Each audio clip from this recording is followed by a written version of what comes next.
Yo, what's up mga ka-QR code? So, a day in my life as a pinakagwapo nga vlogger nga nagpuyo diri sa Barangay Sumili. So, karon mga ka-QR code is na punta diri sa among uma, diri na punta magsinurambaw, magbinugoy ug magpataka na nagyaw-yaw diri sa Facebook, no? So, karon ay mga ka-QR code is nagpugas mi og munggos. Ug kailan mo munggos, no?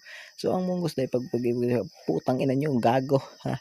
Kapag ang umunggos ipugas, yo, what's up, ay ping sila ping kalapong kalaking kulakong kalakay, pung siliking apart, wahaha. So nga na pagpugas ng mga munggos mga boss no, pag ilubong na tulo upat try mong ilubungan na din ay mo na dahil ng tabunan no. Akong kauban na nagpugas akong maguwang si Manoy. Pilang sila pong kalaping kalaking kulaking kalakay say pong kalaking kulakong kalakay kalakay.